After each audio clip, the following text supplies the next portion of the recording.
Keberangkatan Dulia Maha Mulia yang di Pertuan Besar Negeri Sembilan Darul Khusus dan Dulia Maha Mulia Tunku Ampun Besar Negeri Sembilan Darul Khusus.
Bismillahirrahmanirrahim.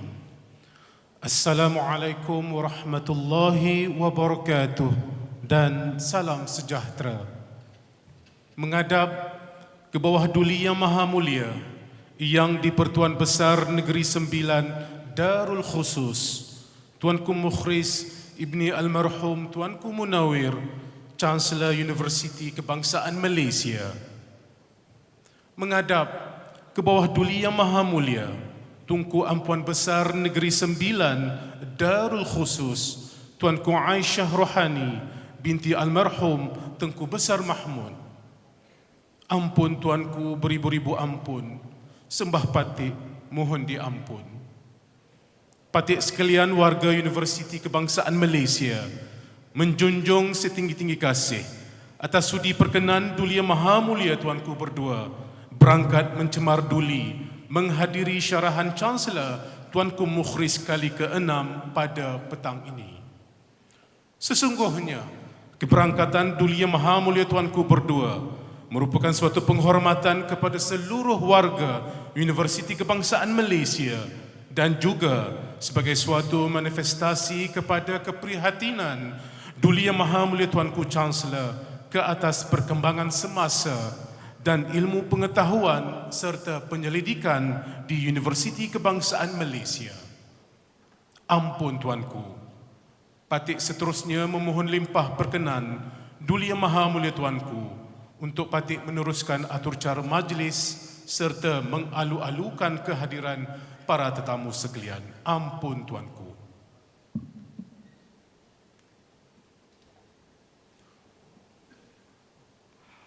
Bismillahirrahmanirrahim. Assalamualaikum warahmatullahi wabarakatuh dan salam sejahtera.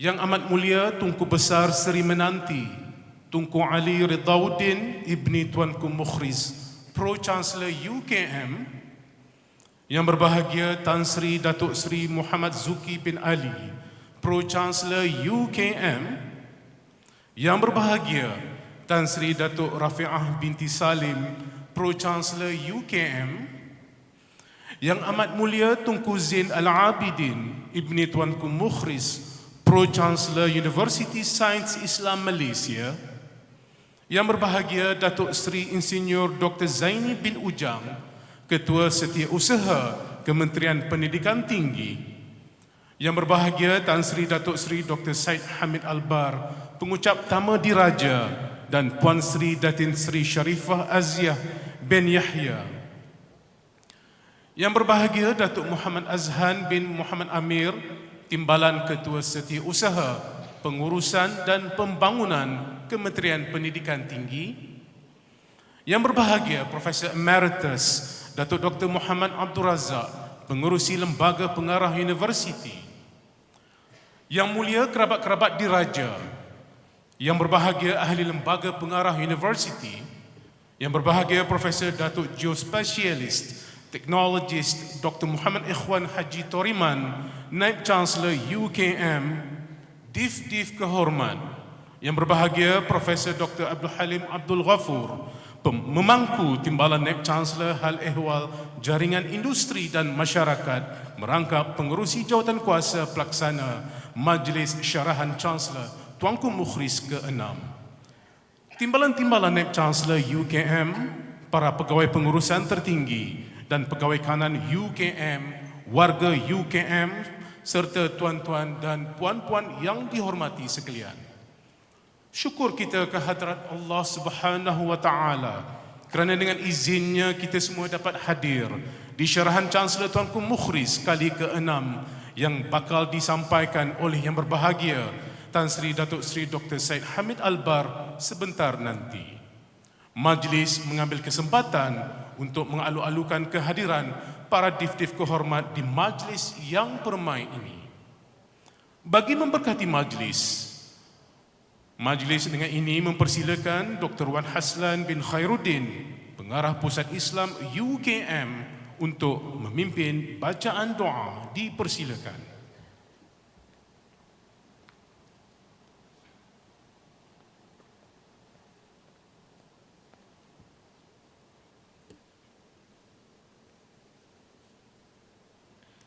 الفاتحة. بسم الله الرحمن الرحيم. الحمد لله رب العالمين الرحمن الرحيم مالك يوم الدين إياك نعبد وإياك نستعين اهدنا الصراط المستقيم صراط الذين أنعمت عليهم غير المغضوب عليهم ولا الضالين آمين. بسم الله الرحمن الرحيم. الحمد لله رب العالمين والصلاة والسلام على سيد الأنبياء والمرسلين سيدنا محمد وعلى آله وأصحابه أجمعين. اللهم إنا نسألك خير هذا المجلس، فتحه ونصره ونوره وبركته وهداه. اللهم إنا نسألك خير هذا المجلس وخير ما فيه وخير ما قبله وخير ما بعده، ونعوذ بك من شر هذا المجلس والشر ما فيه والشر ما قبله وشر ما بعده. Ya Allah, sesungguhnya kami pada hari yang mulia ini merafakkan kesyukuran dan pujian kehadrat-Mu di atas segala nikmat dan kurnia yang tidak terhitung banyaknya. Allahumma ya Hannan ya Mannan, kepadamu segala kesyukuran kami sembahkan atas keberangkatan duli yang maha mulia yang di-Pertuan Besar Negeri Sembilan Darul Khusus Tuanku Mukhris Ibnil Marhum Tuanku Munawir, Chancellor Universiti Kebangsaan Malaysia, dan duli yang maha mulia Tunku Ampuan Besar Negeri Sembilan Darul Khusus Tuanku Aisyah Rohani bintil marhum Tunku Besar Mahmud, ke Majlis Syarahan Chancellor Tuanku Mukhris ke-6 yang disampaikan oleh Yang Berbahagia Tan Sri Datuk Seri Said Hamid Alba. Ya Allah, Engkau limpahilah rahmat dan keampunan-Mu kepada kedua duli yang maha mulia Tuanku, putera-putera dan seluruh hamba-hamba-Mu yang turut serta dalam majlis ini. Ya Arhamar Rahimin, sesungguhnya kami memohon kepadamu ilmu yang bermanfaat, keyakinan yang sebenar, iman yang berkekalan, hati yang penuh khusyuk, amalan yang baik, kesihatan dan kesegaran tubuh badan, kesungguhan dalam memartabatkan agamamu, dan kekayaan iman, ilmu, harta benda serta akhlak mulia.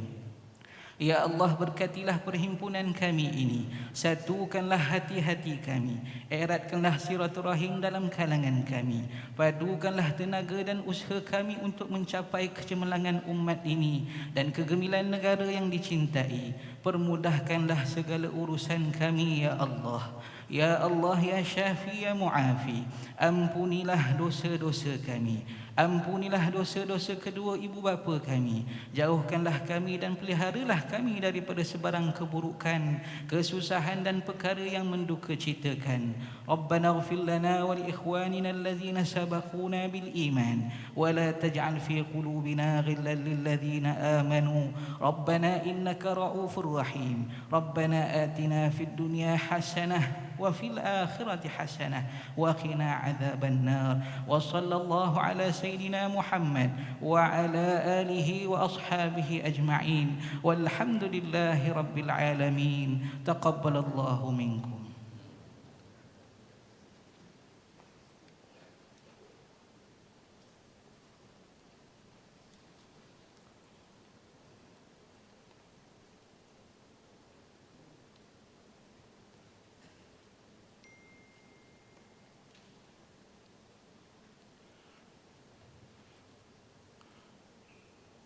Amin ya Rabbal Alamin. Majlis merakamkan ucapan terima kasih atas bacaan doa sebentar tadi. Meneruskan atur cara, sama-sama kita saksikan tayangan multimedia sempena syarahan Chancellor Tuanku Mukhris kali ke-6 ini. Kita saksikan bersama.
UKM, as Malaysia's premier national university, is committed to its role as a guardian of the nation. It acts as a repository and conduit of knowledge and innovates ideas for socio-economic development for the well-being of society.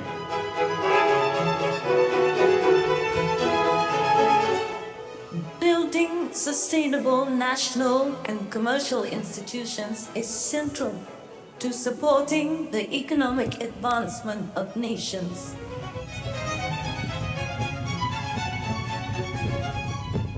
So we need a new form of governance within ASEAN. We know that there are things that need to be reformed and to be instituted. And there's nothing outside of this concept of good governance.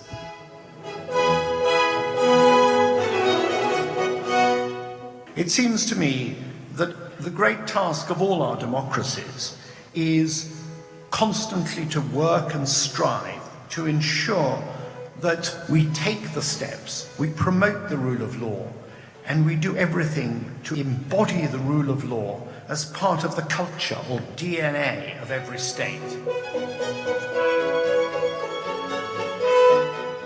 Soalnya governance itu amat penting. Governance itu amat penting, kita memikirkan bagaimana kita dapat memajukan negara, memajukan tanah air. We somehow reach the so-called geopolitics of cooperation. A better world is indeed possible.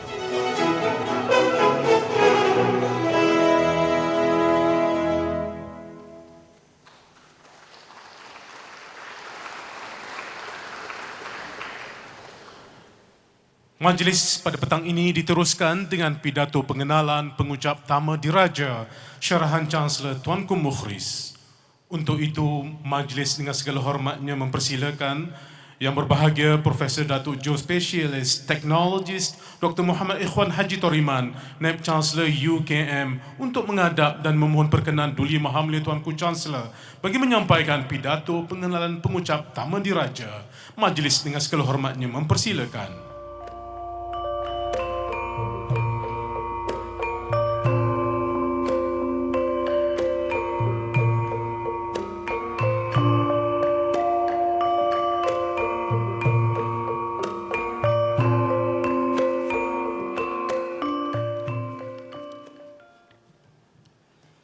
Bismillahirrahmanirrahim. Assalamualaikum warahmatullahi wabarakatuh dan salam sejahtera. Menghadap ke bawah duli Yang Maha Mulia Yang di-Pertuan Besar Negeri Sembilan Darul Khusus Tuanku Mukhris Ibni Almarhum Tuanku Munawir, Chancellor Universiti Kebangsaan Malaysia. Menghadap ke bawah duli Yang Maha Mulia Tunku Ampuan Besar Negeri Sembilan Darul Khusus Tuanku Aisyah Rohani binti Almarhum Tengku Besar Mahmud. Ampun tuanku, beribu-ribu ampun, sembah patik, mohon diampun. Patik bagi pihak pengurusan tertinggi dan warga UKM merafak sembah dan menjunjung setinggi-tinggi kasih di atas kesudian perkenan duli Yang Maha Mulia Tuanku berdua berangkat mencemar duli ke Majlis Syarahan Chancellor Tuanku Mukhris yang ke-6 ini. Sesungguhnya keberangkatan duli Yang Maha Mulia Tuanku berdua merupakan suatu tanda penghormatan yang tinggi buat patik dan juga seluruh warga Universiti Kebangsaan Malaysia. UKM merafak sembah setinggi-tinggi kasih atas naungan duli Yang Maha Mulia Tuanku Chancellor yang telah memayungi UKM selama lebih dari 10 tahun.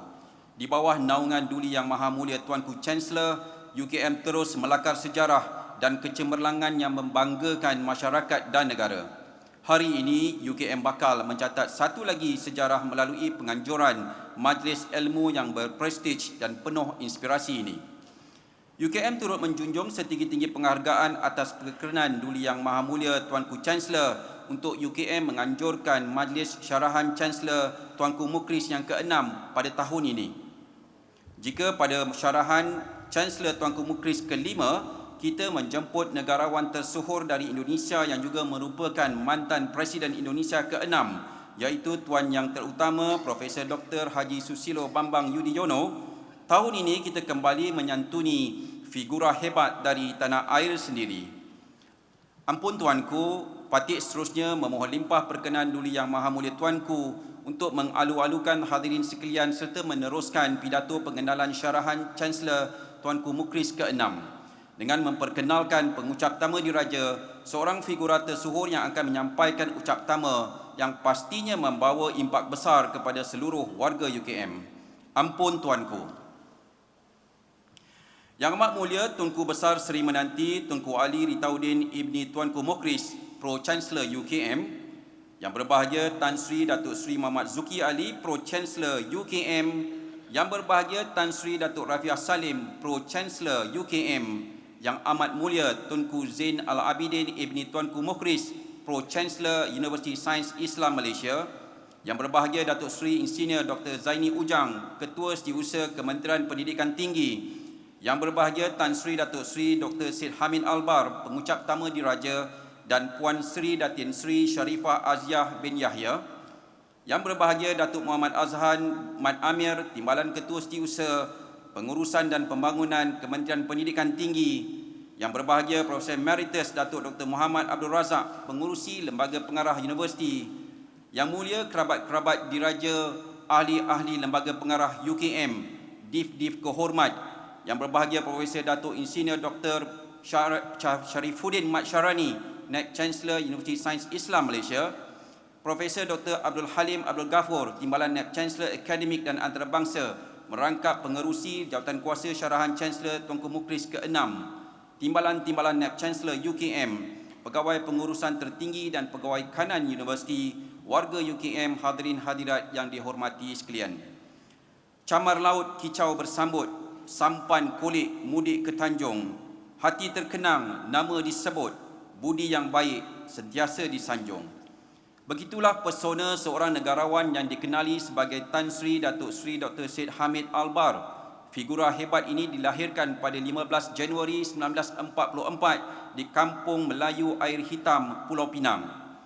Beliau memiliki ijazah undang-undang dari Middle Temple UK di samping ijazah sarjana dalam bidang sains kemanusiaan, sains politik dari Universiti Islam Antarabangsa Malaysia. Beliau kemudiannya melanjutkan pelajaran ke peringkat tertinggi sehingga memperoleh ijazah kedoktoran dalam bidang hubungan antarabangsa dari Asia University Kuala Lumpur. Tan Sri Datuk Sri Dr. Syed Hamid Albar pernah berkhidmat sebagai barrister at law di Middle Temple UK sebelum dipanggil pulang untuk menyertai pasukan perundangan negara pada tahun 1970. Sekembali ke tanah air, beliau memulakan kerjayanya dalam perkhidmatan kehakiman dan perundangan sebagai magistrate pada tahun 1970, dilantik sebagai Presiden Mahkamah Session pada tahun 1971 dan diterima masuk dalam Badan Peguam Malaysia pada tahun 1974. Beliau kemudiannya terlibat dalam sektor keuangan dan perbankan tempatan dan antarabangsa dari tahun 1972 hingga 1986. Pada tahun 1986 sehingga 1990, beliau menjadi rakan kongsi di firma guaman Alba, Zulkifli dan Yap. Pemimpin masyarakat yang disegani ramai ini pernah berkhidmat sebagai ahli Parlimen Kota Tinggi Johor dari tahun 1990 hingga 2013. Beliau berpengalaman luas dalam kerajaan dan telah berkhidmat di bawah pimpinan 3 orang Perdana Menteri Malaysia dengan menjandang jawatan menteri di Jabatan Perdana Menteri, Menteri Pertahanan, Menteri Luar Negeri dan Menteri Dalam Negeri. Jawatan terakhir Tan Sri Datuk Sri Dr. Syed Hamid Albar dalam kerajaan ialah sebagai pengurusi Suruhanjaya Pengangkutan Awam Darat Malaysia. Sumbangan beliau tidak terhad dalam bidang undang-undang sahaja. Dalam bidang pendidikan pula, beliau telah dilantik sebagai Chancellor Asia University. Pada tahun 2023, 2 terbitan penting telah beliau hasilkan. Pertama, ialah kajian dan penulisan beliau bertajuk Ibn Khaldun's Theory and the Political Edifice of the United Malay's National Organizations. Ini diikuti oleh memoir beliau yang bertajuk Growing Up to Tell the Truth. Biografi beliau yang bertajuk Idealist Syed Hamid Albar pula telah berjaya diterbitkan pada tahun 2024. Limpahan ilmu pasti lebih berhasil dengan keterlibatan masyarakat. Menyedari kepentingan meimbangi peranan dan sumbangan beliau sebagai pengamal undang-undang, pentadbir ilmu dan juga pemimpin masyarakat, pelbagai inisiatif kemanusiaan turut dijayakan dengan memberi penumpuan terhadap aktiviti kemanusiaan serantau dan global. Antara sumbangan beliau termasuklah sebagai Presiden Humanity Malaysia, sebuah NGO yang terlibat dalam pelbagai aktiviti kemanusiaan dan pendidikan. Pengalaman luas dalam pelbagai bidang turut membolehkan beliau dilantik sebagai pengerusi Kumpulan Penasihat Malaysia mengenai Myanmar serta Duta Khas Pertubuhan Kerjasama Islam OIC ke Myanmar. Tan Sri Datuk Sri Dr. Syed Hamid Albar turut menerajui World Islamic Economic Forum Foundation sebagai pengerusi dari tahun 2021 hingga 2024. Saya teringat pada tahun 2017, beliau pernah mengusulkan sebuah mesyuarat tergempar Menteri Luar Pertubuhan Kerjasama Islam di Kuala Lumpur bagi membincangkan usaha mengembalikan status masyarakat Rohingya di Myanmar. Objektif utama mesyuarat berkenaan adalah untuk mewujudkan perlindungan bagi etnik minoriti yang ditindas serta dinafikan hak kewarganegaraan mereka. Perjuangan beliau menentang isu keganasan antarabangsa ini menjadi bukti kepimpinan merentas sempadan yang tidak mengenal darjat dan kumpulan masyarakat. Sebagai pengiktirafan terhadap perkhidmatannya kepada negara, beliau telah dianugerahkan darjah kebesaran Panglima Mangku Negara PMN oleh Yang di-Pertuan Agong yang membawa gelaran Tan Sri pada tahun 2009. Beliau turut dianugerahkan Grand Canyon Order of the Rising Sun oleh Maharaja Jepun pada tahun 2019 atas sumbangan bermakna yang membawa hubungan baik di antara Malaysia dan Jepun. Kini beliau ialah seorang peguam bela dan peguam cara serta rakan kongsi pengurusan di Nur Amran & Co sejak tahun 2020. UKM sangat berbangga menerima kehadiran Tan Sri Datuk Sri Dr. Syed Hamid Albar sebagai pengucap utama diraja dalam majlis pada hari ini. Pengalaman luas beliau mentadbir negara dengan tunjangan ilmu dalam bidang perundangan dan juga pendidikan telah membawa masyarakat ke mercu kejayaan. Berbekalkan pengalaman ini, Tan Sri Datuk Syed Dr. Syed Hamid Albar menjadi figura hebat dan berwibawa yang bakal menampilkan perspektif segar kepada kita semua melalui perkongsian beliau pada hari ini yang bertajuk Tadbir Urus Integriti, Satu Pandangan. Tersohor bangsa minda madani, negara maju sentiasa aman. Ilmu tuan kami sanjungi, jadi pengajaran sepanjang zaman. Ampun tuanku, sekian saja sembah Patik. Patik sekali lagi merafak sembah dan menjunjung setinggi-tinggi kasih atas sudi perkenan Duli Yang Maha Mulia tuanku berdua berangkat mencemar Duli ke syarahan Chancellor Tuanku Mukhris ke-6 ini. Sesungguhnya keberangkatan Duli Yang Maha Mulia tuanku berdua menjadi penghormatan yang amat bermakna buat Patik sekalian.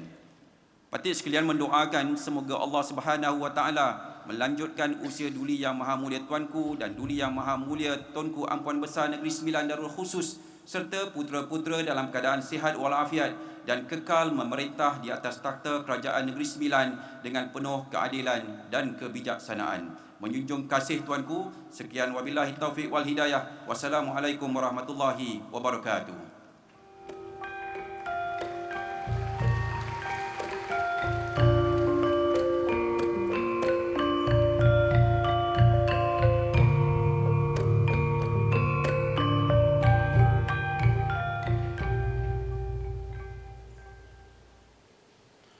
Para hadirin sekalian, seterusnya, tanpa melengahkan lagi masa, majlis dengan segala hormatnya mempersilakan Yang berbahagia Tan Sri Datuk Sri Dr. Syed Hamid Albar untuk menyampaikan syarahan Chancellor Tuanku Mukhris dengan tajuk Tadbir Urus dan Integriti, Satu Pandangan.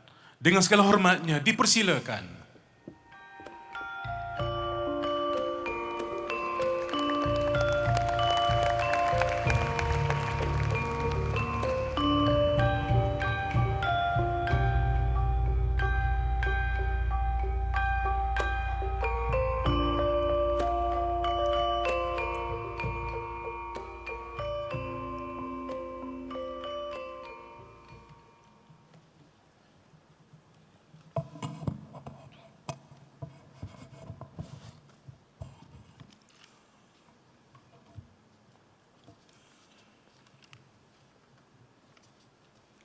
Assalamualaikum warahmatullahi taala wabarakatuh. Bismillahirrahmanirrahim. Alhamdulillahi rabbil alamin. Wassalatu wassalamu ala asyrafil anbiya'i wal mursalin wa ala alihi wa sahbihi wattabi'ina wa ulama'i was salihin lahum bi ihsani ila yaumiddin.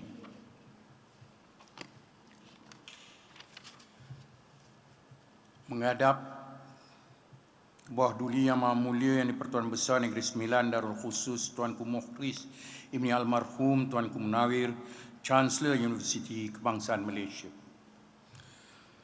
Menghadap ke Bawah Duli Yang Maha Mulia Tunku Ampuan Besar Negeri Sembilan Darul Khusus Tuanku Aisyah Rohani binti Almarhum Tunku Besar Mahmud.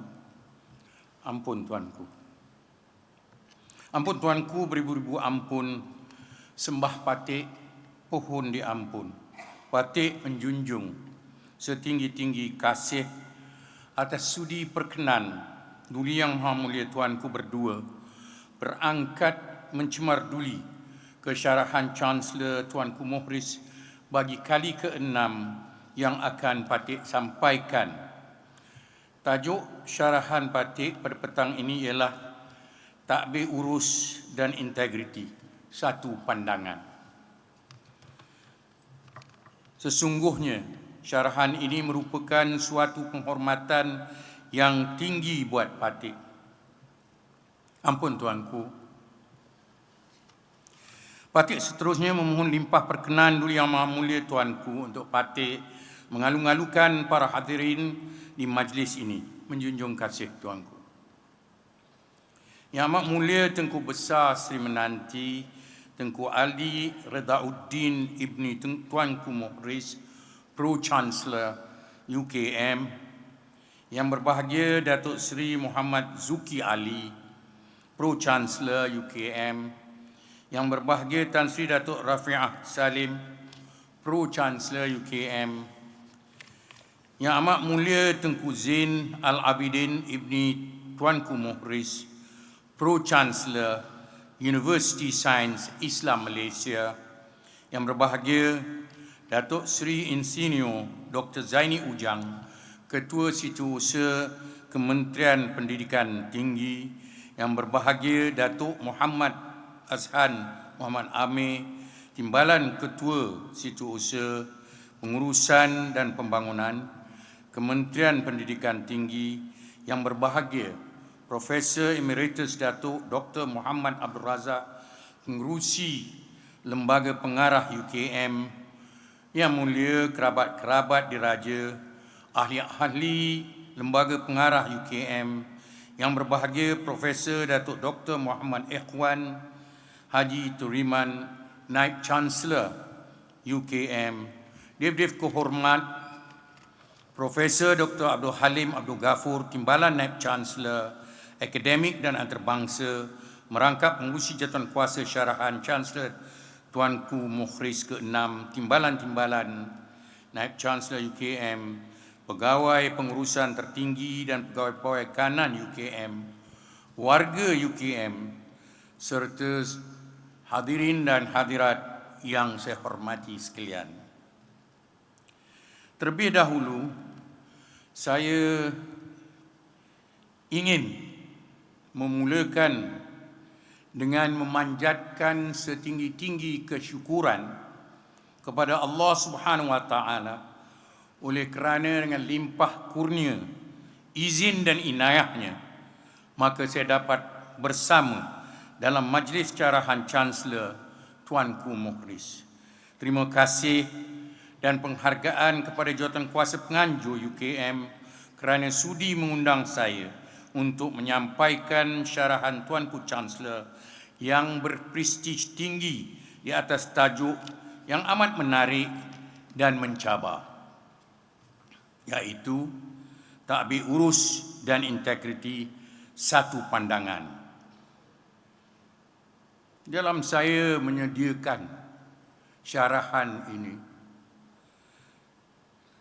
masalah terbesar yang saya hadapi ialah saya lebih banyak persoalan daripada jawapan.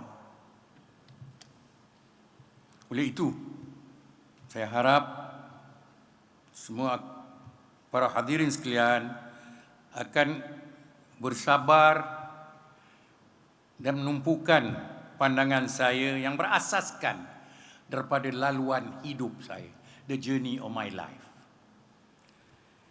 Isu ini akan menyentuh isu-isu melibatkan integriti sektor awam, mengimbas masa lalu, kini dan insya-Allah masa depan.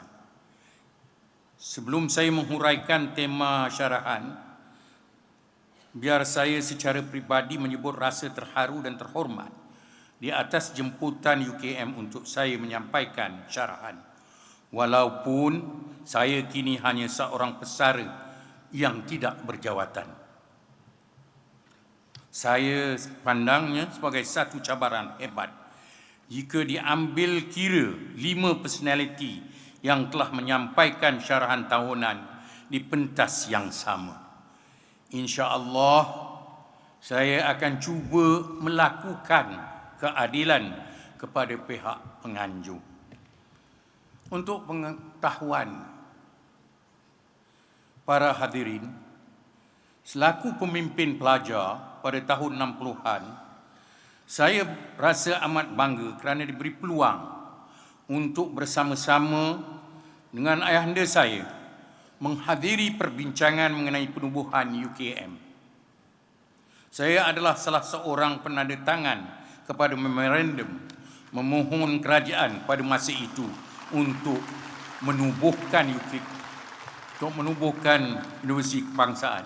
Pada saya ia satu nostalgia, satu ingatan yang terpahat amat mendalam sekali jika kita mengingat dan mengimbau kembali rintihan mengapa dan sebabnya UKM ditubuhkan.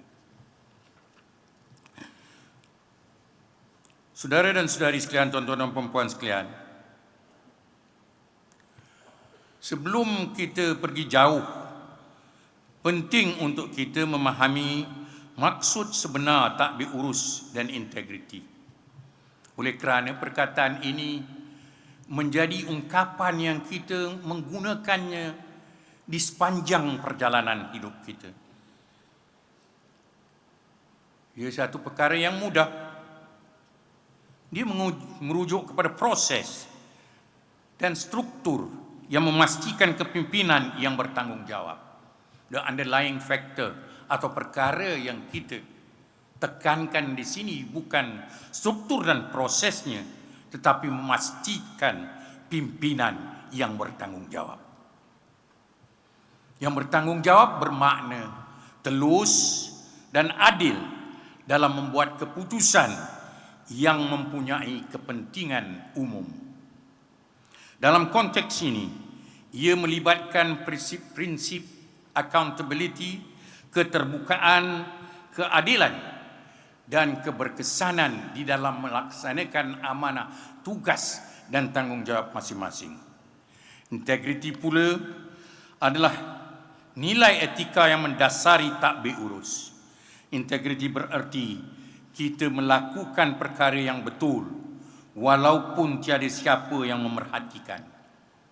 Ada masanya kita fikir kalau tak nampak, tak apa. Kalau nampak, tak boleh. Kalau tak ditangkap, tak apa. Tapi kalau ditangkap, tak boleh. This is not. Ini bukanlah integriti yang kita cuba tanamkan, yang cuba kita bina pada hari ini. Ini adalah komitmen kepada kejujuran, keadilan dan penghormatan terhadap undang-undang serta nilai-nilai moral yang tinggi. Tanpa integriti, semua sistem takbir urus yang baik akan runtuh kerana tiada kepercayaan yang boleh diwujudkan. Namun begitu, kita tidak boleh nafikan bahawa Malaysia seperti banyak negara lain menghadapi pelbagai cabaran dalam mencapai tahap integriti dan takbir urus yang diinginkan. Di sini saya suka menceritakan sedikit pengalaman saya. Bila saya mula-mula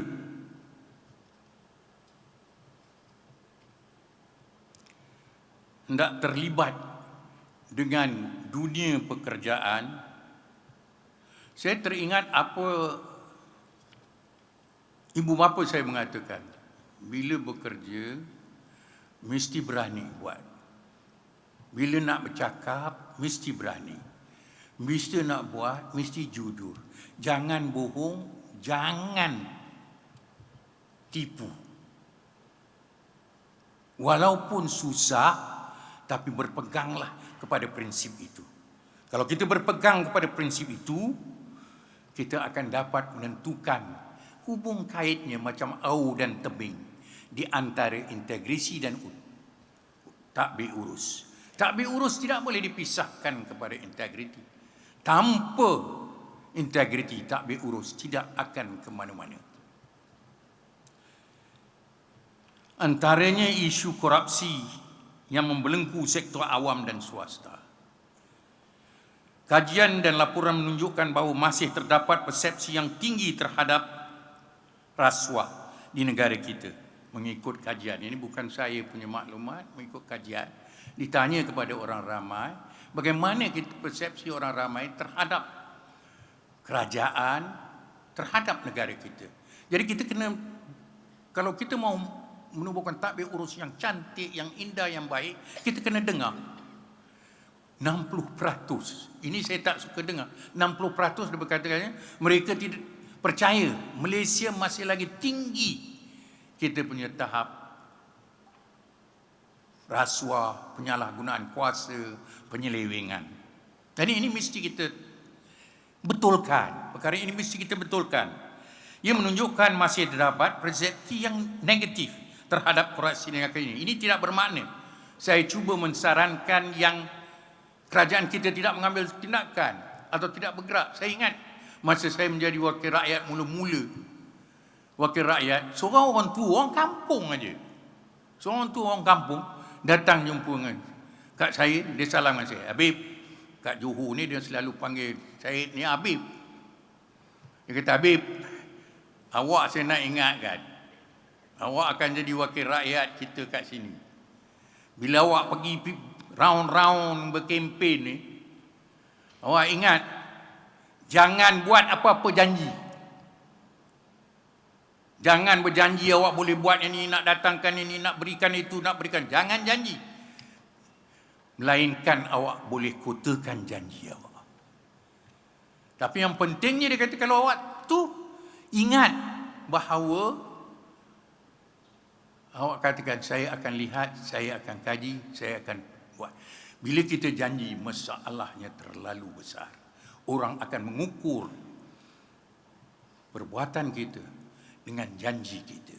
Ini menjadi hambatan yang paling hebat yang terpaksa kita tempuhi. Jadi kepercayaan rakyat terhadap institusi penting dalam masyarakat. Selain itu, kita juga melihat masalah birokrasi yang melambatkan proses pentadbiran dan membuat keputusan. Sikap tidak bertanggungjawab, penyalahgunaan kuasa dan kepentingan pribadi seringkali menghalang usaha untuk mewujudkan takbir urus yang telus dan adil. Dalam situasi ini, rakyat mulai hilang kepercayaan dan merasakan bahawa sistem ini tidak berpihak kepada mereka. Kadang-kadang kita cukup marah kalau kita orang yang menjalankan tugas. Orang yang menjalankan tugas cukup marah bila kita bincang tentang persepsi. Persepsi bukan yang betul, tapi persepsi itu ialah yang membentuk dan menentukan sikap orang terhadap kita, kehormatan kepada kita, respect and dignity to us. Dalam situasi rakyat, kita perlu mengambil kira dan meletakkan persepsi di tahap yang tinggi. Saya nak ceritakan sikit berkenaan takbir urus yang saya mula-mula baca. Ini adalah contoh daripada junjungan kita Rasulullah sallallahu alaihi wasallam. Mungkin ia kes pertama yang terakam mengikut hadis yang diriwayatkan oleh Siti Aisyah radhiyallahu anha. Beliau diceritakan bahawa ada seorang perempuan Bani Quraisy dari kaum Makhzum. Rasulullah sallallahu alaihi wasallam daripada Bani Hashim. Ini daripada Quraisy, tapi Bani Makhzum. Beliau, anak dia ni orang kaya, orang yang tinggi dia punya kedudukan. Dia mengatakan bahawa anak dia telah melakukan, nama anak dia pun Fatimah, macam nama anak Rasulullah sallallahu alaihi wasallam. Dia kata, aku nak minta Rasulullah ringan atau hapuskan apa yang dilakukan oleh kerana kedudukanku yang tinggi. Siapa di antara sahabat Rasulullah yang rapat dengan Rasulullah? So mereka telah pilih Usama ibnu Zaid untuk bertemu dengan baginda Rasulullah bagi memohon keringanan hukuman kepada wanita itu. Tetapi bila Usama menyampaikan permintaan dari ketua Bani Makhzum pada baginda Rasulullah sallallahu alaihi wasallam, baginda membentak. Bentak maknanya marahlah kan. Menyergah dan bersabda, sesungguhnya binasanya Bani Israel disebabkan bila yang mencuri itu dari kalangan terhormat, maka mereka membiarkannya. Tetapi bila yang mencuri dari kalangan bawah, maka mereka memotong tangannya. Demi Allah, yang jiwaku berada di tangannya, andainya Fatimah sendiri, anakku, mencuri, nescaya aku akan memotong tangannya.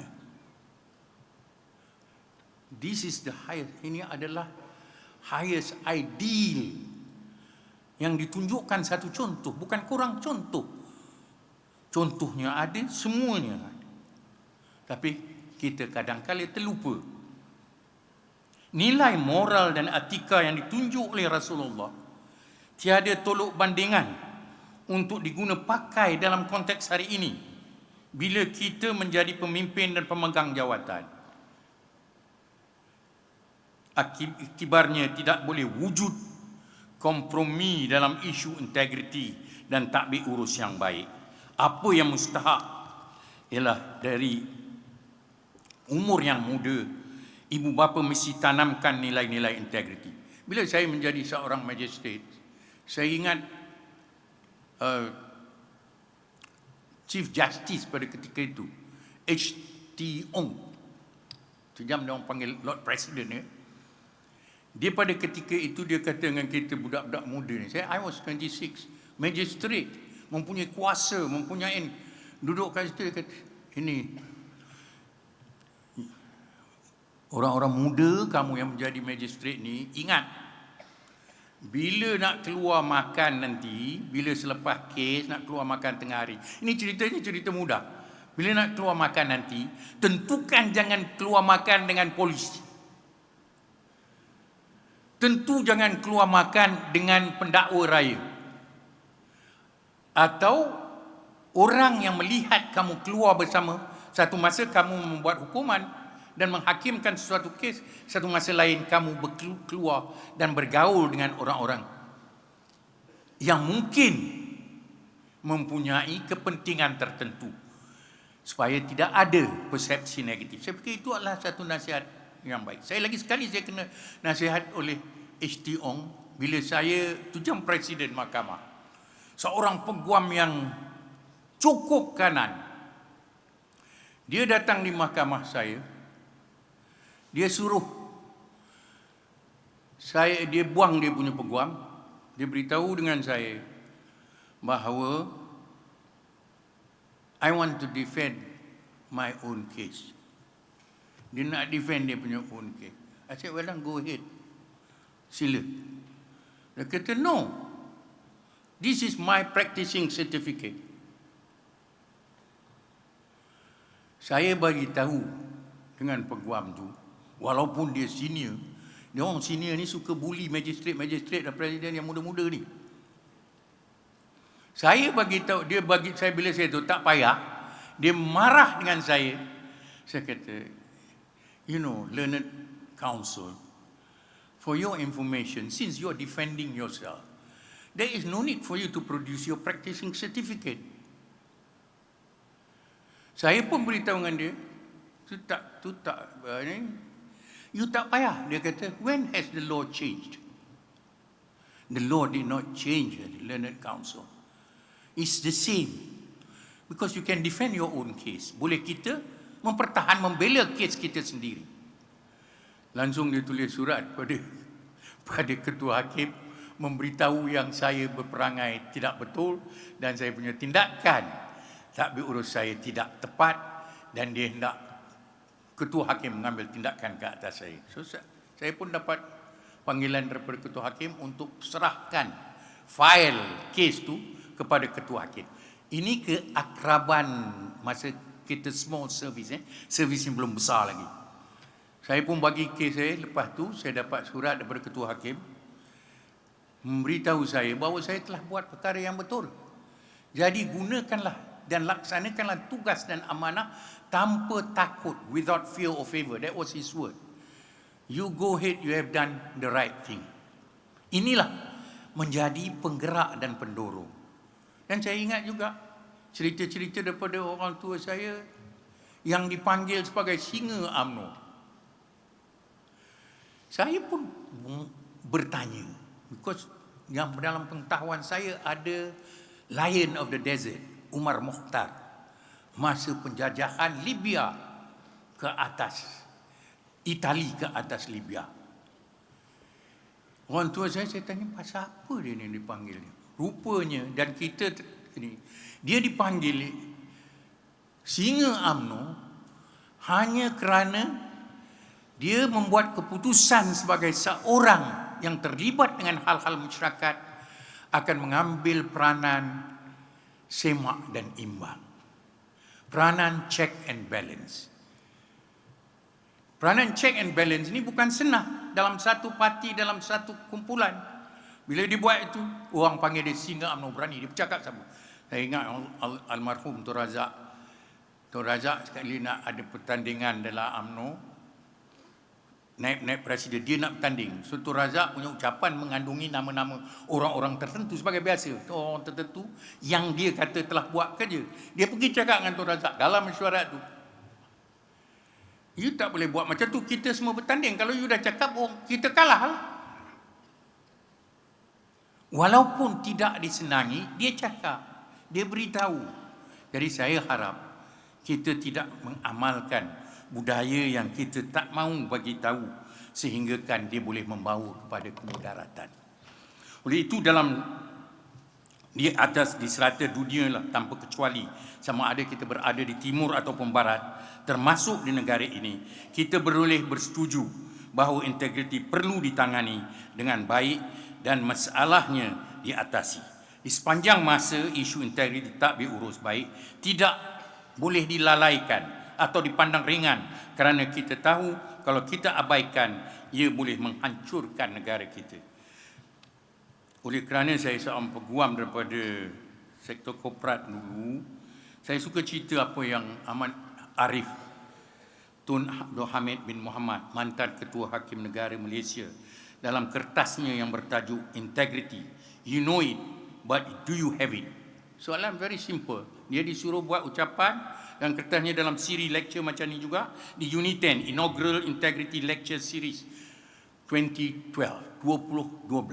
Dia punya tajuk Integrity, you know it, but do you have it? Soalnya, kita semua tahu integrity, tapi adakah kita memiliki nilai itu, nilai integrity? Beliau mengatakan, saya ambil petikan, integrity adalah asas utama bagi pentadbiran yang adil dan saksama. Kerajaan yang kekurangan integriti akan hilang hak moral untuk memimpin dan mentadbir kerana rasuah dan salah laku tidak selari dengan prinsip demokrasi. Ini digabungkan prinsip demokrasi dengan rasuah, penyalahgunaan kuasa, penyelewengan. Apa yang diutarakan patut menjadi pegangan. Di mana-mana pun kita patut letak apa yang dikatakan di mana-mana kita supaya dia ada dalam pandangan kita dan tersemat dalam hati kita, terikat di dalam jiwa kita untuk menentukan yang kita mahu demokrasi hidup, dia mesti ada integritinya. Apa yang diutarakan patut menjadi sesuatu yang menjadi penggerak kepada pembangunan negara, memantapkan sektor awam dan swasta, melahirkan persekitaran politik yang berwibawa dan kredibel.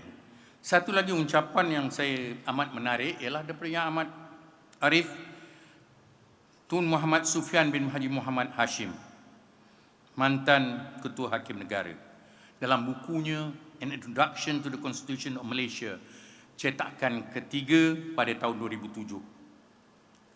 Orang dulu suka bercakap berkenaan kedaulatan undang-undang, tapi sekarang kita banyak takut cakap mengenai kedaulatan undang-undang. Tak tahu, kita takut menyentuh. Saya fikir soal menyentuh untuk kebaikan adalah sesuatu yang perlu kita galakkan. Ini Tun Sufyan kata, Allah yarham, kedaulatan undang-undang adalah asas kepada mana-mana masyarakat yang bertamadun.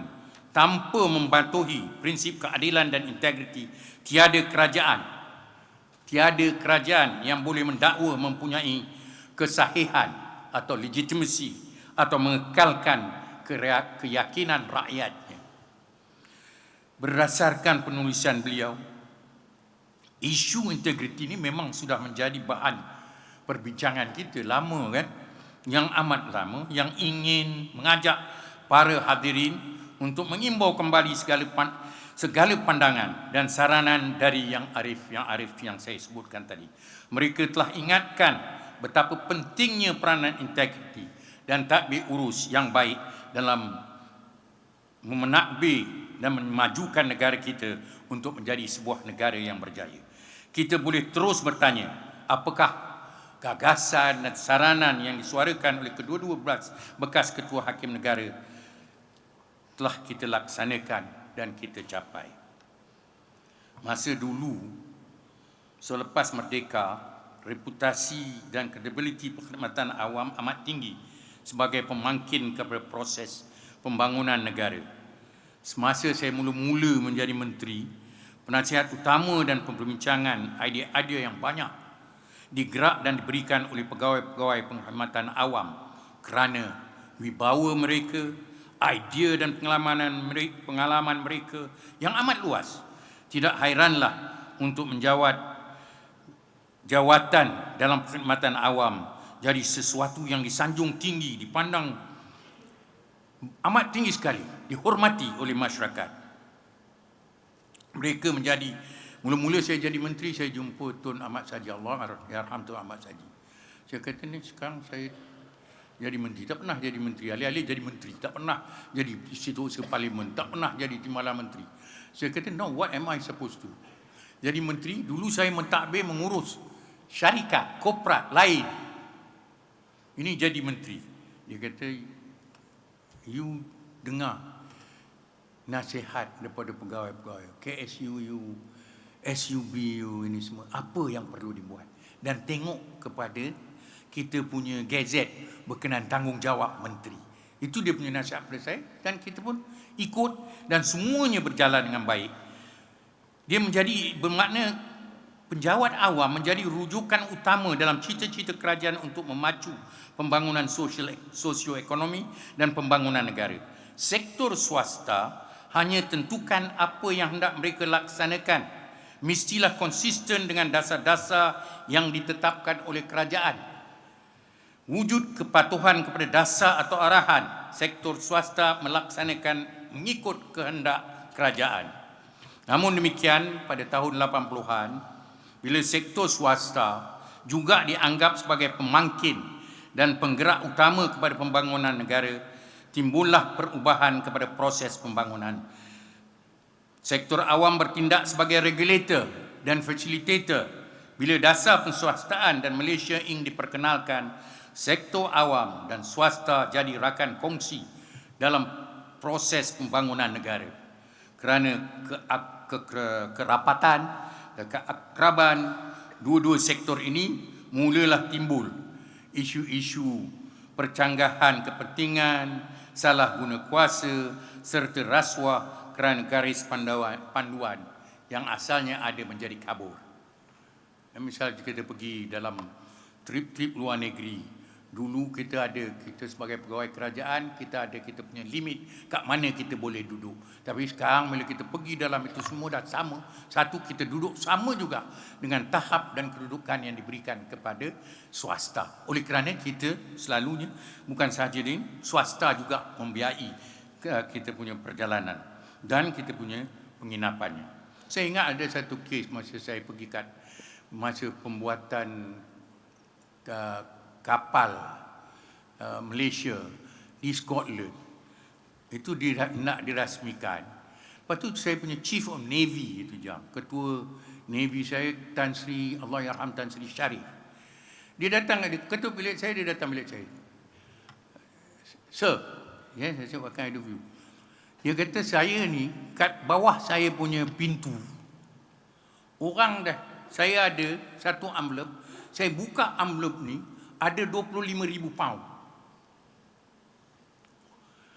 What am I supposed to do? I say, you return to the person who give you that. Dia kata, what am I going to do? I do not know who gave me. Itu dia tahap integriti yang kita cari. Yang bukan kita punya, kita pulangkan. Yang bukan kita punya, kita bawakan. Walaupun ia mungkin sesuatu yang daripada segi kita punya godaan tu susahlah kita nak ini kan.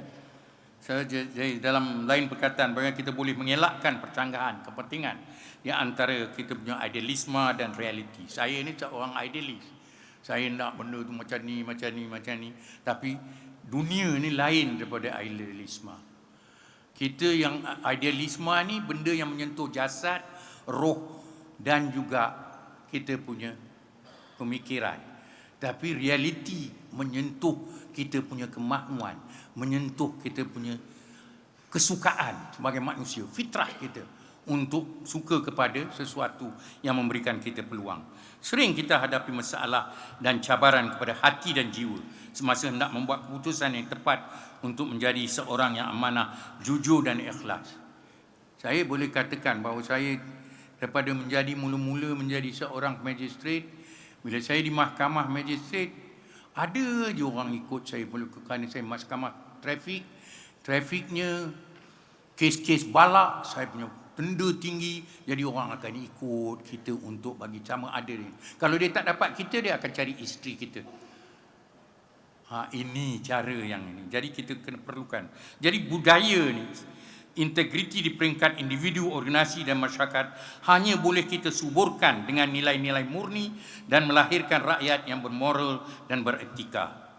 Cabaran utama ialah dalam memastikan penguatkuasaan undang-undang yang saksama. Tanpa penguatkuasaan yang konsisten, integriti hanya tinggal sebagai slogan tanpa makna. Tindakan yang tidak konsisten dan tidak tegas terhadap pelanggaran integriti hanya akan meningkatkan ketidakpercayaan rakyat terhadap sistem tadbir urus kita. Jadi bagaimana kita dapat menjadikan Malaysia sebagai negara contoh dan mengaspek tadbir urus yang baik dan integriti. Saya yakin bahawa langkah-langkah berikut boleh membantu kita mencapai tujuan tersebut. Saya ada beberapa langkah yang saya fikir penting untuk kita fikirkan. Kita boleh cakap, kita boleh kritik, tapi yang pentingnya ialah selepas kita bercakap, selepas kita bertelaah, selepas kita berbicara, apakah tindakan yang kita ambil. Tidak mencukupi untuk kita mengetahui bahawa seorang pegawai itu adalah telah salah guna kuasa atau mempunyai kes-kes samar-samar rasuahnya, penyelewengan. Kita tukar dia ke tempat lain. Bila kita tukar ke tempat lain, kita tidak menyelesaikan masalah. Yang hendak kita tentukan ialah kita menyelesaikan masalah. Pertama, saya fikir yang paling penting sekali ialah mula-mula sekali pendidikan integriti harus dimulai sejak awal, dari sekolah rendah hingga ke institusi pengajian tinggi. Dia ada satu kita tak nak mengajar rakyat kita jadi dapat menerima bahawa dia ada kebaikan untuk kita melakukan sesuatu yang tidak sesuai. Kita hendak tentukan mereka melihat kepada negatifnya melakukan perkara yang tidak berintegriti. Diangkat sebagai integriti ini perlu diangkat sebagai komponen penting dalam kurikulum. It must be at the top. Generasi muda perlu dididik tentang nilai-nilai etika. Perkembangan yang terbaru saya tengok university students menubuhkan satu kumpulan anti rasuah yang digerakkan oleh penuntut-penuntut universiti. Ini adalah sesuatu yang amat membanggakan kita. Generasi muda. Saya berhenti untuk azan tuanku.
Mohon izin tuan.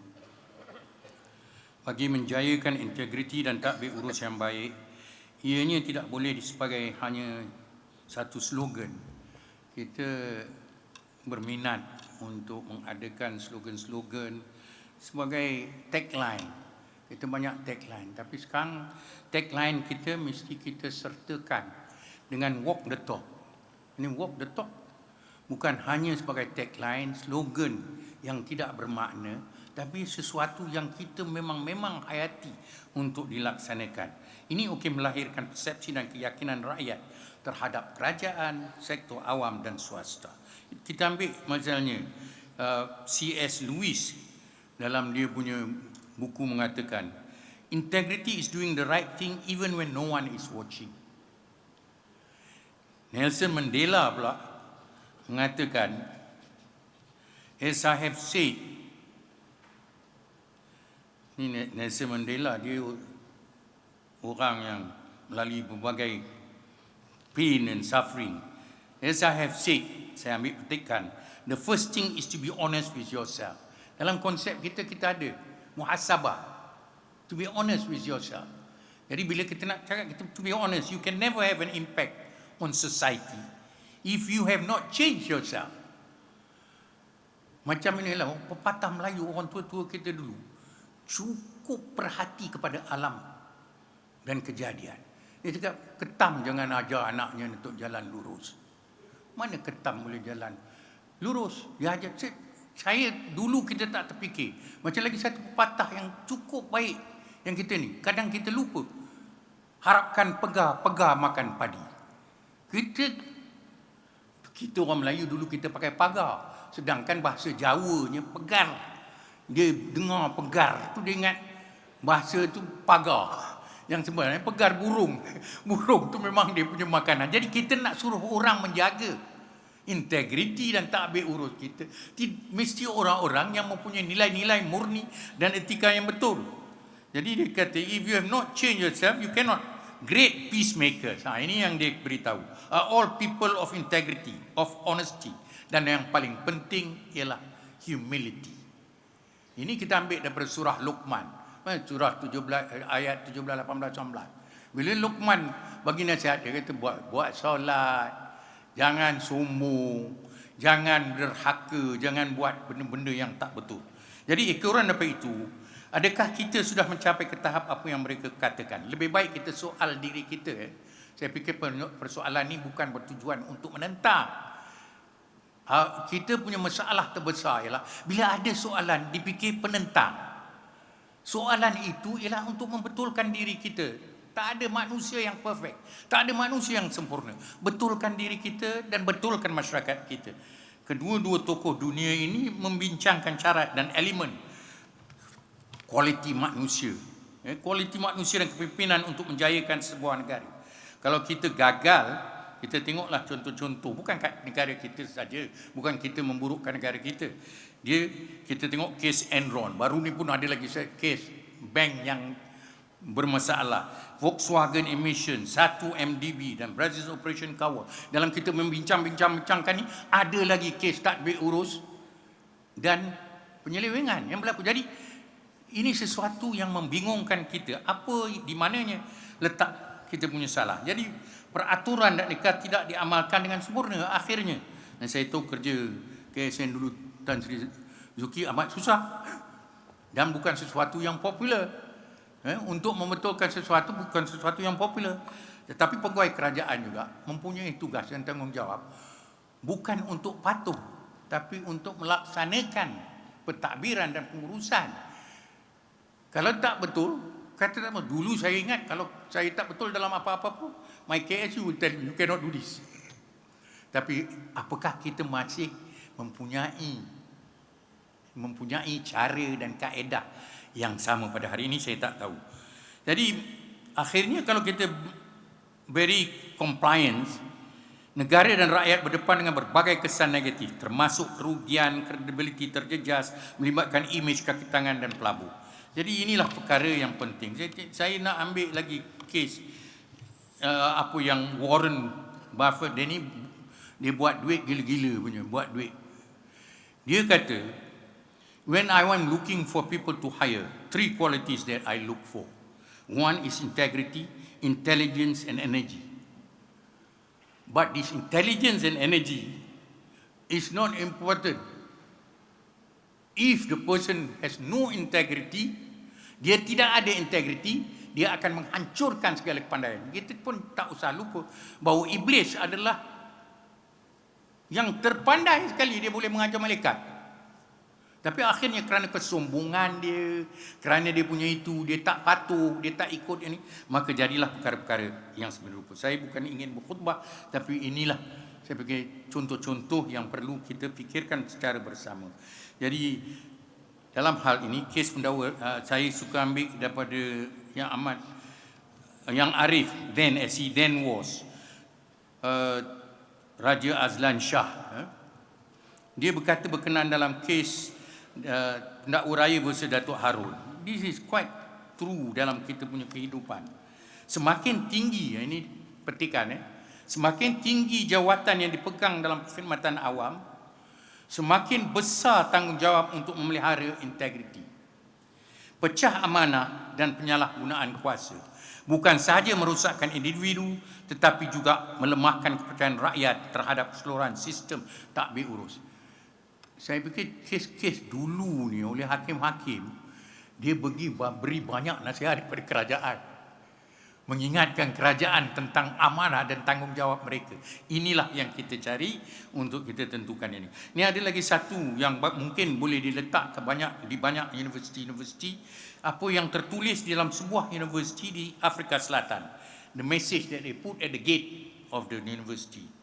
Ini they posted for contemplation. This saya ambil petikan. Destroying any nation does not require the use of atomic bombs or the use of long-range missiles. It only requires lowering the quality of education and allowing cheating in the examinations by the students. Then he say, patients die at the hands of such doctors supposed qualified, but not really qualified. Building collapse at the hand of such engineers. Money is lost at the hand of such economists and accountants. Humanity dies at the hand of such religious scholars. Ini semua adalah ingatan-ingatan, bukan untuk menunjukkan bahawa kita ini ingatan pada kita. Oleh itu, generasi muda perlu dididik tentang nilai-nilai etika dan pentingnya menjadi individu yang mempunyai integriti dalam apa jua bidang. Keduanya, ini yang saya fikir mustahak, penguatkuasaan yang tegas dan konsisten perlu dilaksanakan terhadap pelanggaran integriti tanpa mengira kedudukan atau pangkat. Kerajaan perlu memastikan bahawa badan penguatkuasa bebas daripada campur tangan politik dan dilengkapi dengan kuasa yang mencukupi untuk bertindak terhadap sebarang bentuk penyalahgunaan kuasa. Hukuman yang setimpal mesti dikenakan untuk menunjukkan bahawa kita serius dalam memberantas rasuah dan menyokong integriti. Yang ketiganya, kita perlu mewujudkan budaya tadbir urus yang telus dan accountable. Tak ada apa yang rahsia. Kita ambil di Sweden dan di Norway, contoh yang paling baik tentang tadbir urus dan integriti. Sama ada di peringkat institusi ataupun di peringkat pemimpin. Begitu dia menekankan kepada telus dan accountable. Setiap keputusan dan dasar kerajaan perlu disampaikan dengan jelas kepada rakyat dan proses pengambilan keputusan harus terbuka untuk pemeriksaan awam. Awam mesti tahu pasal apa dia buat keputusan macam tu. Pasal apa keputusan yang semikian dia ambil. Langkah ini akan meningkatkan kepercayaan rakyat terhadap institusi awam dan memastikan bahawa kerajaan berfungsi demi kepentingan umum, bukan kepentingan individu tertentu. Yang keempatnya ialah melibatkan masyarakat sivil dalam pemantauan dan pembaharuan tadbir urus. Ini adalah sesuatu yang baru pada kita. Kita selalu nak menepikan the civil society. Ini penting. Civil society, masyarakat sivil termasuk media dan NGO perlu diberi ruang untuk memainkan peranan dalam memastikan accountability dan menuntut transparansi ataupun ketelusan dari pihak berkuasa. Mereka adalah mata, dan telinga rakyat dan memberi suara kepada yang lemah dan tertindas. Tadbir urus yang baik dan integriti adalah elemen asas dalam pembangunan sebuah negara yang adil, sejahtera dan mampan. Dalam konteks ini, tadbir urus merangkumi proses yang telah disebutkan. Ia menentukan kita memerlukan kepada amalan etika yang kukuh, komitmen kepada prinsip moral serta penolakan terhadap rasuah dan penyelewengan atau salah guna kuasa. Hubungan kedua-dua elemen ini adalah kritikal. Tanpa integriti, tadbir urus akan menjadi kosong sahaja. Sementara tadbir urus yang lemah akan menuntuhkan nilai integriti dalam masyarakat. Saya ingin membincangkan pula prinsip utama yang perlu kita ingat sama-sama, utama tadbir urus dan integriti serta mengulas cabaran yang menghalang pelaksanaannya, termasuk kelemahan institusi, budaya permisif terhadap amalan tidak beretika dan kekurangan kepimpinan yang berprinsip. Selain itu, ia menyoroti kepentingan unsur-unsur manusia seperti karakter pemimpin dan sikap masyarakat dalam menjayakan integriti. Di Malaysia, usaha serius untuk menambah baik tadbir urus dapat dilihat melalui pelaksanaan pelan rasuah seperti pelan anti rasuah NACP dan juga strategi anti rasuah kebangsaan serta pengukuhan institusi utama seperti Suruhanjaya Pencegahan Rasuah Malaysia. Kesimpulannya, integriti tadbir urus yang baik bukan sahaja bergantung pada sistem atau undang-undang, tapi juga pada nilai moral dan etika individu dalam sistem tersebut. Masyarakat yang berintegriti dan pemimpin yang bertanggungjawab dapat membentuk tadbir urus yang adil dan memberi inspirasi kepada generasi akan datang. Kadang-kadang kita berhadapan dengan antara ideal dan realiti. Bagaimana idealisme dalam hal integriti seringkali diuji oleh realiti. Misalnya, bagaimana kita sering menghadapi di mana prinsip integriti bertembung dengan tekanan untuk membuat kompromi atau desakan pihak berkepentingan yang ingin mengaburi tadbir urus yang baik. Perspektif ini membantu menunjukkan bahawa dalam realiti integriti memerlukan keberanian. Bukan sekadar niat baik tak cukup, mesti berani bertindak. Menyebut tokoh yang menjadi teladan saya sudah sebutkan tadi, tapi apa yang pentingnya ialah kita mesti menjadikan lebih banyak lagi contoh ikon-ikon kita dalam tadbir urus dan integriti. Perjalanan dalam membangun kepercayaan adalah sesuatu yang tidak datang secara semula jadi. Dengan ada dasarnya, ada ini boleh terjadi. Tetapi memerlukan proses, memerlukan pergerakan. Contohnya, bagaimana pengalaman dalam perkhidmatan awam atau sektor swasta telah menunjukkan bahawa kepercayaan rakyat hanya boleh diperolehi melalui istiqamah dalam sikap dan keputusan yang mencerminkan ketelusan. So at the end of it all, kita mesti perlukan kepada ketelusan. Anda boleh menyorot betapa pentingnya membangun kepercayaan ini dalam jangka masa panjang walaupun cabarannya besar. Lagi satu perkara yang ingin saya sebutkan ialah peranan budaya dan pembentukan integriti peribadi. Dari perspektif peribadi, boleh diungkapkan bagaimana budaya Malaysia, ini kita punya own budaya, dengan nilai-nilai kekeluargaan dan saling hormat, membantu membentuk pandangan tentang undang-undang, keadilan dan accountability. Integriti bukan sekadar etika profesional, tetapi merupakan sesuatu yang tertanam dari kecil, diperkuat oleh keluarga, pendidikan dan pengalaman kerja. Untuk kita menjadi cabaran untuk menjadi pemimpin yang berintegritas. Bagaimana tuntutan menjadi pemimpin tadi kadang-kala terasa berat. Memang susah. Pasal macam-macam godaan. Macam-macam kita boleh letak daripada rendah jawatan kita daripada 0 ke 10, lebih tinggi jawatan kita boleh jadi 8 dan ke 9. Yang susahnya dia menjadi berat. Bagaimana keputusan yang tepat seringkali sukar kerana adanya risiko pada kerjaya atau hubungan. Ingat masa saya magistrate, sometimes saya bercakap terus terang, orang kata, you nak naik pangkat ke? Tak boleh naik pangkat. Kalau ini jadi, you kena naik pangkat, you kena slow-slow sikit. Jadi kerjaya atau hubungan, namun tetap harus kita lakukan kerana prinsip integriti yang kita pegang, Ini menunjukkan bahawa walaupun integriti menuntut banyak pengorbanan, ini bukan, it's not a simple thing. Dia memerlukan banyak pengorbanan. Ia memberikan kepuasan batin kita. Pelajaran dan kegagalan dan keinsafan. Dari sudut rendah hati, bahawa walaupun berpegang teguh kepada integriti, ada saat-saat di mana tekanan atau sistem yang rasuah menjadikan usaha kita kelihatan seperti kita kalah. Namun pengalaman ini memberikan keinsafan dan memperkuat tekad kita untuk memperbaiki sistem tadbir urus. Keberanian untuk mengakui kegagalan dan belajar dari pengalaman juga adalah bentuk integriti yang jarang dibincangkan.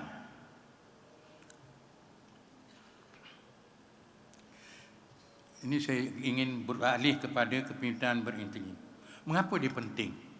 Pimpinan yang berintegriti menetapkan standard dalam organisasi atau negara. Mereka bukan sahaja membuat keputusan berdasarkan etika, tapi juga memberi inspirasi kepada orang lain untuk mengikut jejak mereka. Langkah utama, kita mesti mewujudkan sistem pemilihan pimpinan yang tegas dalam menilai latar belakang integriti dan komitmen etika mereka. Mengapa penting kalau untuk ada ketelusan dan accountability? Ketelusan dalam pentadbiran, sama ada di peringkat awam ataupun swasta, adalah asas kepada kepercayaan rakyat. Accountability memastikan bahawa semua pihak bertanggungjawab terhadap tindakan mereka. Langkah yang utama yang perlu kita ambil ialah untuk kita melaksanakan mekanisme yang terbuka untuk pengawasan, check and balance dan pelaporan awam, serta melaksanakan hukuman setimpal bagi mereka yang melanggar undang-undang. Mengapa budaya integriti dalam masyarakat yang saya sebut tadi penting? Budaya yang memupuk nilai kejujuran dan etika adalah penting dalam menyokong tadbir urus yang baik. Apabila masyarakat menolak rasuah dan amalan tidak beretika, tekanan untuk integriti di kalangan pemimpin dan pegawai meningkat. Ini memerlukan kepada pendidikan tentang integriti dimulakan sebagaimana saya sebutkan dari peringkat sekolah hingga ke sektor pekerjaan supaya kesedaran tentang pentingnya kejujuran menjadi nilai asas masyarakat. Penguatkuasaan adalah utama seperti SPRM dan sistem kehakiman. Institusi yang kuat, bebas dari pengaruh politik adalah benteng utama terhadap rasuah dan penyelewengan.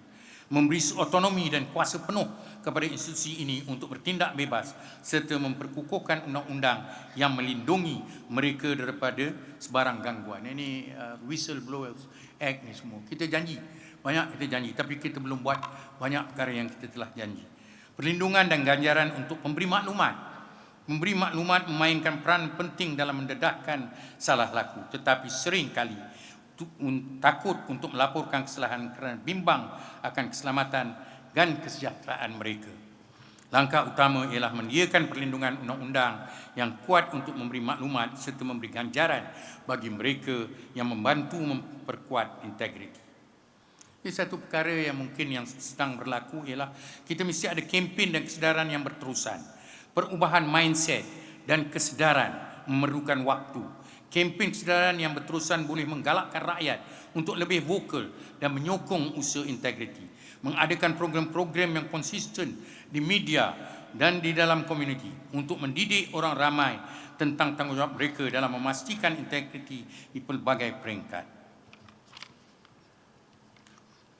Saya sebut tadi berkenaan Sweden dan Denmark, di mana pemimpin itu mempraktikkan transparansi tinggi dengan membuka informasi dan keputusan mereka untuk pengawasan umum. Saudara dan saudari, tuan-tuan dan puan-puan sekalian, institusi yang perlu kita memberi fokus utama ialah untuk memastikan rakyat merasa yakin bahawa perubahan sedang berlaku.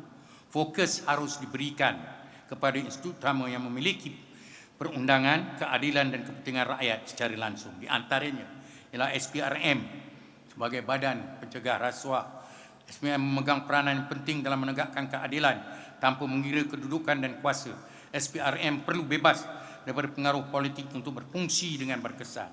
Institusi sistem perundangan yang adil dan bebas adalah asas kepercayaan rakyat.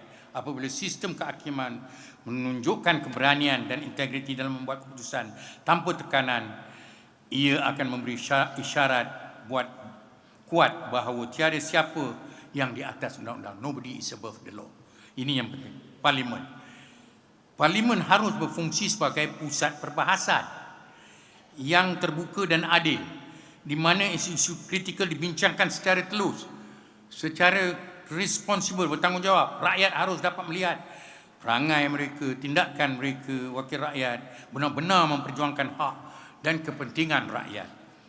Dan polis dan penguatkuasa undang-undang, badan yang menjaga keamanan dan ketenteraan, mestilah menunjukkan sikap integriti yang tinggi dan adil dan tindakan mereka. Alhamdulillah, dalam kes di mana melibatkan seorang OKU, kes itu telah dibawa ke mahkamah dan telah diputuskan. Ini memberikan persepsi yang positif kepada kemampuan the body that is in charge of the law and order. Dalam beberapa tahun kebelakangan ini, kerajaan Malaysia telah mengambil beberapa langkah positif untuk memperbaiki tadbir urus dan integriti. Macam mana saya katakan tadi, pelaksanaan dasar pentadbiran terbuka, memperkuatkan semua. Dalam kesimpulan saya, kepercayaan rakyat makin terus bertambah terhadap tadbir urus dan integriti. Bukan sesuatu yang terbina dalam sehari. Kita akui ia memerlukan komitmen yang konsisten dan menyeluruh dari semua pihak, kerajaan, institusi dan rakyat, dengan contoh terbaik melalui ketulusan dan accountability, budaya yang mengutamakan kejujuran, fokus pada institusi utama dan langkah-langkah strategik.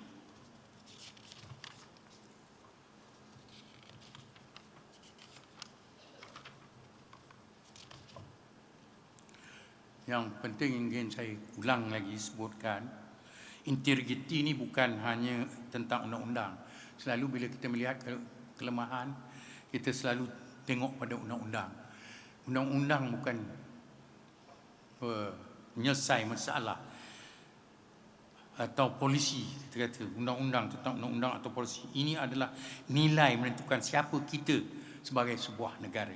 Untuk membahas bagaimana melahirkan kepercayaan rakyat terhadap integriti, kita boleh melihat beberapa contoh yang telah disebutkan.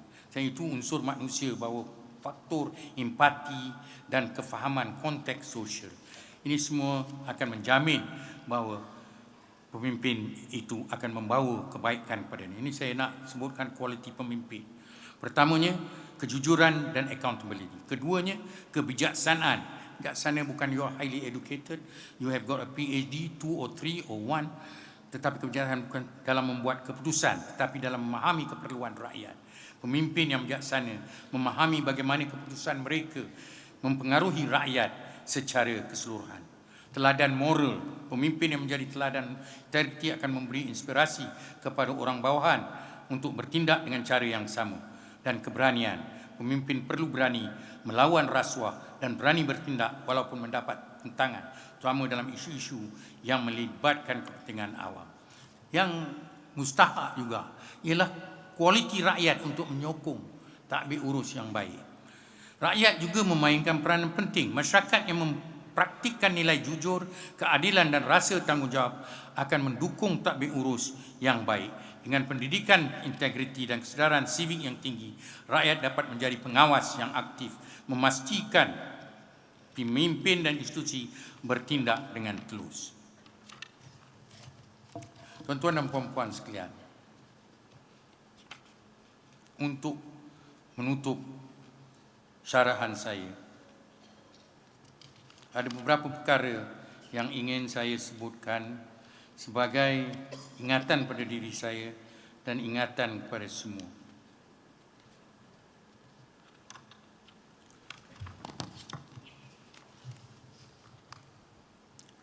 Apa yang saya sarankan dan saya sebutkan hanya boleh mencapai matlamat yang dimaksudkan jika rakyatnya disedarkan terhadap tanggungjawab mereka untuk menjadi pengimbang kepada langkah dan semua tindakan dasar-dasar kerajaan.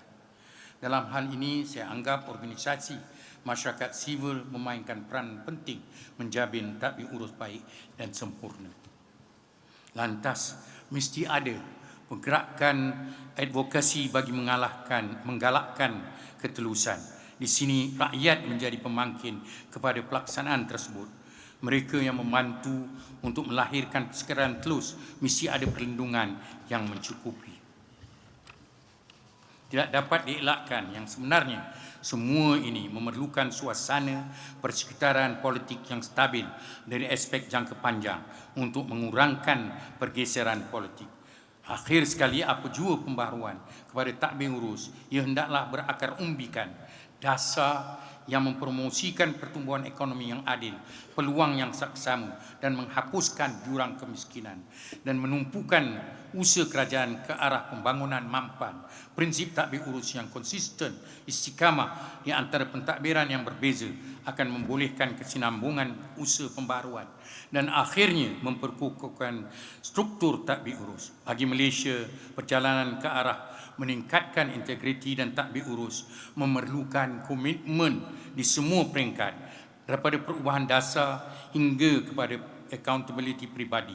Menangani cabaran-cabaran ini melalui gabungan ketelusan, pembaharuan institusi dan pembaharuan budaya boleh membina asas bagi tadbir urus yang lebih teguh dan bertanggungjawab. Menekankan tanggungjawab nasional bersama terhadap integriti boleh membantu membina kepercayaan rakyat, memacu pertumbuhan mampan dan memastikan pembaharuan tadbir urus memberi impak yang berkesan.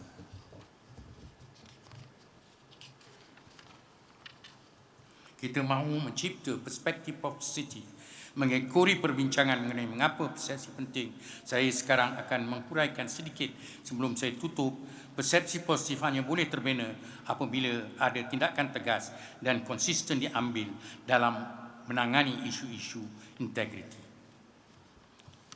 Strateginya ialah rakyat mesti terlibat, agensi institusi mesti terlibat untuk mencapai apa yang kita hendak bagi menentukan Malaysia menjadi sebuah negara yang terbaik. Akhir sekali merenung, ingin saya, marilah sama-sama kita merenungkan pada diri kita. Setiap daripada kita perlu bertanya pada diri, apakah sumbangan yang telah kita lakukan untuk memastikan tadbir urus baik dan integriti dalam kehidupan seharian kita. Tindakan kecil seperti bersikap jujur, bertanggungjawab dan menghormati orang lain boleh membawa impak yang besar kepada masyarakat. Marilah sama-sama berusaha membina dan memperkasa budaya tadbir urus baik dan integriti dalam setiap aspek kehidupan kita. Ingatlah, perubahan tidak akan berlaku secara tiba-tiba. Itu kita setuju. Tapi dengan usaha yang berterusan, kita boleh mencapai matlamat ini. Di sini saya ingin mengambil petikan daripada tokoh-tokoh tertentu seperti Nelson Mandela. Kepimpinan adalah tentang memberi contoh, bukan tentang memberi arahan. Bezakan memberikan contoh. Kita mesti menunjukkan contoh yang baik, yang orang boleh ikut kita.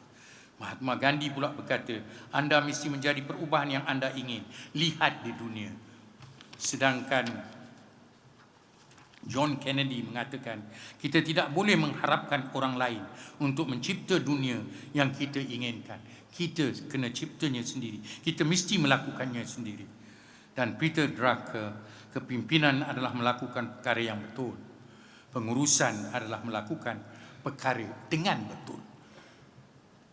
Petikan ini membedakan antara kepimpinan dan pengurusan dan menekankan pentingnya integriti dalam kedua-duanya.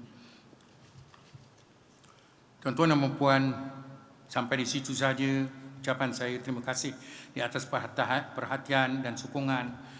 Tuan-tuan dan puan sekalian, sungguh kita semua dapat menjadi ejen perubahan dalam mempromosikan tadbir urus baik dan integriti dalam masyarakat. Yang baik datangnya daripada Allah, yang kurang daripada saya.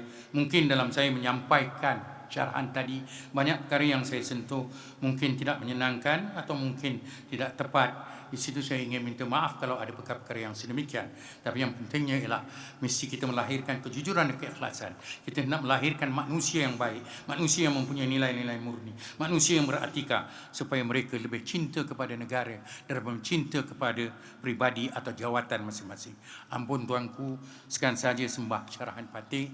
Patih sekali lagi merafak sembah dan menjunjung setinggi-tinggi kasih atas sudi perkenan Duli Yang Maha Mulia tuanku berdua berangkat mencumaduli ke majlis syarahan Chancellor Tuanku Muhriz ke-6 ini. Sesungguhnya keberangkatan Duli Yang Maha Mulia tuanku berdua menjadi penghormatan yang amat bermakna buat Patih. Patik berharap agar segala titah dan nasihat tuanku sentiasa menjadi panduan buat Patik sekalian.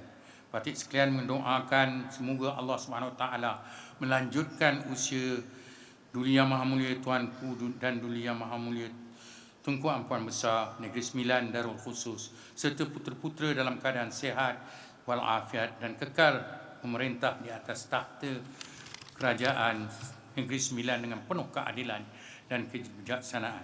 Menjunjung kasih tuanku. Sekian, wabillahi taufiq wal hidayah. Assalamualaikum warahmatullahi wabarakatuh. Terima kasih Yang Berbahagia Tan Sri. Majlis memohon Yang Berbahagia Tan Sri untuk kekal berada di pentas. Ampun tuanku, sebagai tanda penghargaan kepada Yang Berbahagia Tan Sri Datuk Seri Dr. Syed Hamid Albar, majlis dengan segala hormatnya mempersilakan Yang Berbahagia Datuk Naib Chancellor untuk menyembah sila memohon perkenan Duli Yang Maha Mulia Tuanku Chancellor bagi menyampaikan cenderamata penghargaan kepada Yang Berbahagia Tan Sri Datuk Seri Dr. Syed Hamid Albar.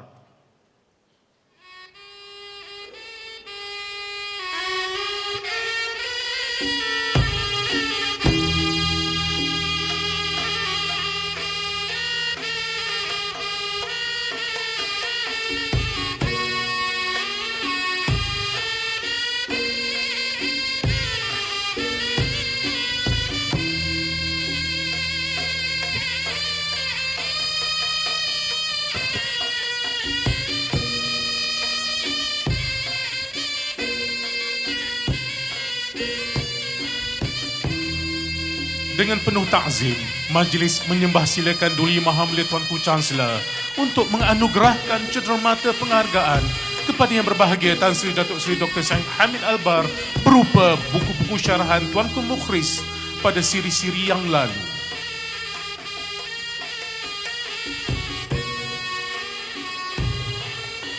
Sebagai tanda penghargaan dan menjunjung kasih atas keberangkatan Duli Yang Maha Mulia Tuanku Chancellor, majlis dengan segala hormatnya mempersilakan Datuk Naib Chancellor untuk mempersembahkan cendera kenangan kepada Duli Yang Maha Mulia Tuanku.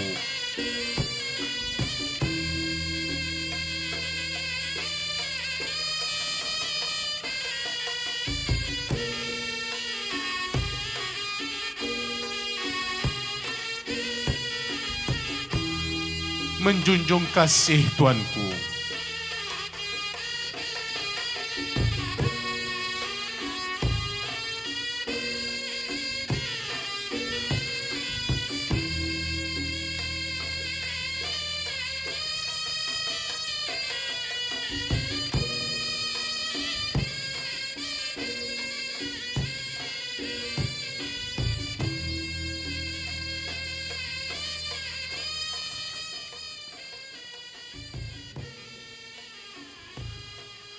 Menjunjung kasih sekali lagi tuanku, dengan persembahan cendera kenangan itu tadi, maka sempurnalah sudah syarahan Chancellor Tuanku Mukhris kali ke-6 pada petang ini.